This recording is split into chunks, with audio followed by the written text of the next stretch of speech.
Lioka toko faefatra. Jesosy nalaina fanahy tany anefitra. Lioka toko faefatra andininy voalohany ka hatramin'ny fahatelo ambin'ny folo. Ary Jesosy feno ny fanahy masina dia niverina avy tany Jôrdanina, ary nentiny fanahy tany anefitra 7 andro izy ka nalainy devoly fanahy. Ary tsy nihinan-kanina akory izy tamin'izany andro izany, ka rehefa tapitra izany dia noana izy. Ary hoy ny devoly taminy: raha zanak'Andriamanitra ianao, teneno io vato io mba ho tonga mofo.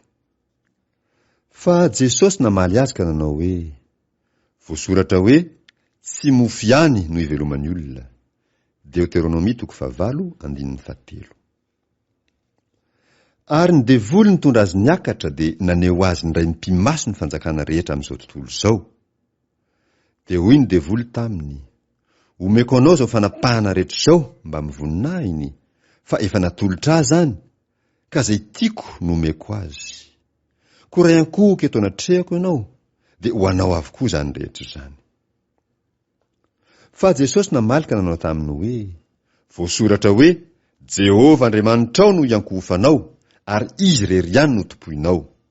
Deutéronomie 4:7 sy 4:20. Ary nitondra azy nakany Jerusalema izy, dia nampitoetra azy teo an-tampony tempoly ka nanao taminy hoe: raha zanak'Andriamanitra ianao, mivarina any ambany any, fa voasoratra hoe, izy andidiny anjeliny aminao mba hiaro anao, ary eny an-tanany no hitondran'ireo anao, fa andrao tafitohina amin'ny vato ny tongotrao. Salamo 1:112. Fa Jesosy namaly ka nanao taminy hoe: voalaza hoe, aza maka fanahin Jehovah Andriamanitrao. Deutéronomie 4:4. Ary rehefa nahatapitra izay fakapanahy rehetra ny devoly, dia nandao azy izy aloha. Dia izay zany no fizarana voalohany momba ny fahatongavan'i Jesosy ilay Kristy. Lioka 1:1 ka hatramin'ny 4:17. Fizarana faharoa. Ny asa fanompony Jesosy tany Galili. Lioka 4:17 ka hatramin'ny 7:15. Ary Jesosy sy niverina tamin'ny herin'ny fanahy nankany Galili, dia niely tamin'ny tany rehetra manodidina ny lazany. Ary izy nampianatra teny amin'ny sinagogan'ny olona ka nankalazainy izy rehetra. Jesosy tao amin'ny sinagoga tao Nazareta. Lioka 4:1-5 ka hatramin'ny 7. Dia tonga tao Nazareta izay nahabe azy izy.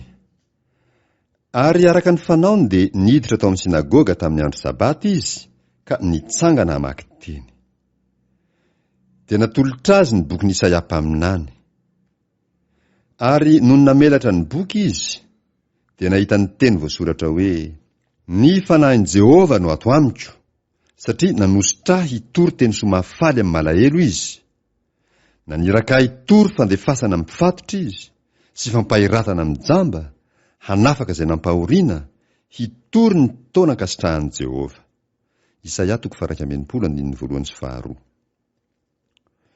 Ary rehefa naoriny ny boky ka naveriny tamin'ny mpanao raharaha, dia nipetraka izy. Ary nandinika azy ny mason'izay rehetra teo amin'ny sinagoga. Ary Jesosy niteny taminy hoe: androany no efa tanteraka eto anatrehanareo izany soratra izany. Ary izy rehetra nankalaza azy, sady talanjona no niteny ny fahasoavana naloky ny vavany, ka hoy izy: tsy zanako Josefa va ity?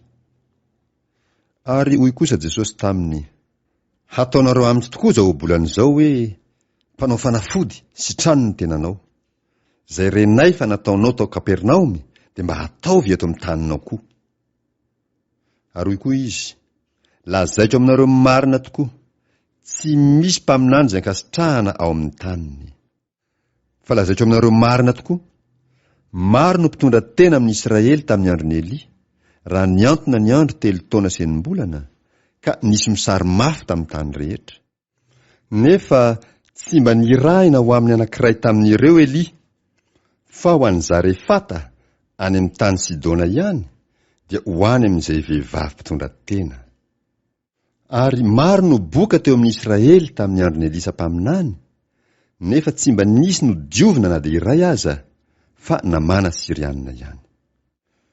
Dia tezitra loatra izay rehetra teo amin'ny sinagoga raha nandre izany, ka nitsangana izy, dia nandroaka azy hiala ao tanàna, ary nitondra azy ho any atampony avoana ny orenan'ny tanàna mba hazerany amin'ny antsana. Nefa izy namaky teo afovoany ka dia lasa nandeha. Jesosy nanasitrana demoniaka ray tany Kapernaomy. Lioka 4:1-7. Ary nidina tany Kapernaomy tanànan Galili Jesosy ka nampianatra ny olona tamin'ny sabata. Dia talanjona ny olona tamin'ny fampianarany satria nisy fahefana ny teniny. Ary nisy olona tao amin'ny sinagoga izay nanana ny fanahany demoni maloto, dia niantso tamin'ny feo mahery izy ka nanao hoe: Indrisy, momba fa ninona akory izay isianao ry Jesosy avy any Nazareta? Avy andringana anay va ianao? Fantatra fa ilay masin'Andriamanitra ianao. Fa Jesosy ny teny mafy azy ka nanao hoe: Mangina ianao ka mivoa aminy. Ary ny demoni no namotraka azy teo afovoan'ny olona, dia nivoaka taminy nefa tsy naharatra azy. Ary talanjona avokoa izy rehetra ka niresaka hoe: Manahoana izao teny izao? Fa amin'ny fahefana sy ny hery no andidin'ny fanahy maloto, dia mivoaka ireo. Ary ny ely teny amin'ny tany manodidina rehetra ny lazany. Jesosy nanasitrana ny rafozam-bavin'i Petera. Lioka 4:1-7.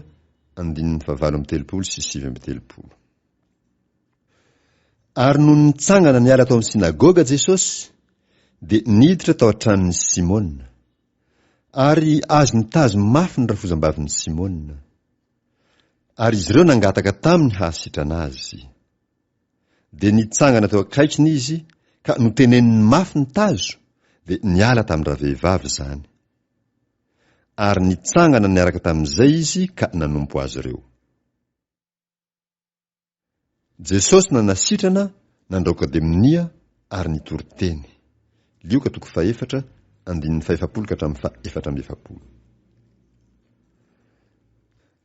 Ary raha nilentika ny masoandro, ny olona rehetra izay nanana marary tamin'ny aretina samihafa dia nitondra azy teo aminy. Ary dia nametra tanana tamin'izy rehetra tsirairay izy ka nahasitrana azy. Ary nisy demoni nivoaka tamin'ny maro ka niantso hoe: Ianao ny zanak'Andriamanitra. Nefa norarany ireo ka tsy navela niteny satria nahalala azy ho Kristy. Ary noho ny maraina ny andro dia niala Jesosy ka nankany an-tany foana. Ary ny vahoaka nitady azy dia nankeo aminy ka te hiazona azy mba tsy hialany tao aminy.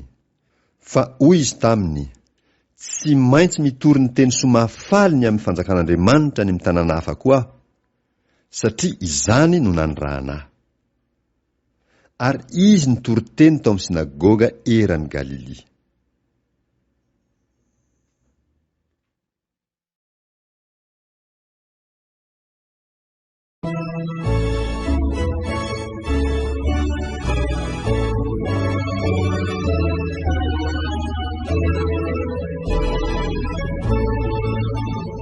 Ny fitiavanao riray no mampivoriana izao.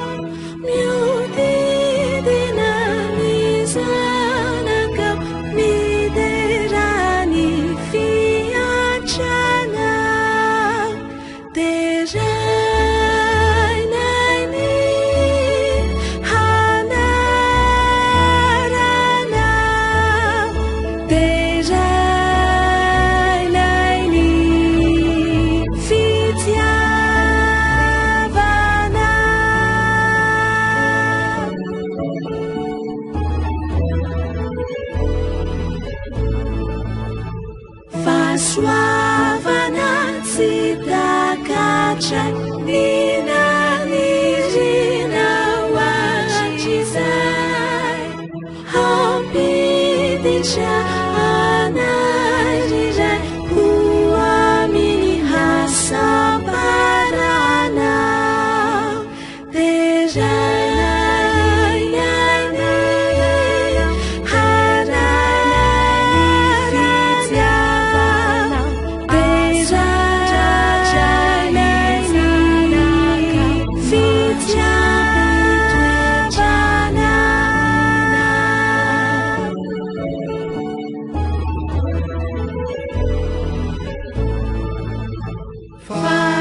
Fanirinao ray be fity fitorahatsy hitanao andanitreo akaikinao reo vovonjy tonga lafatra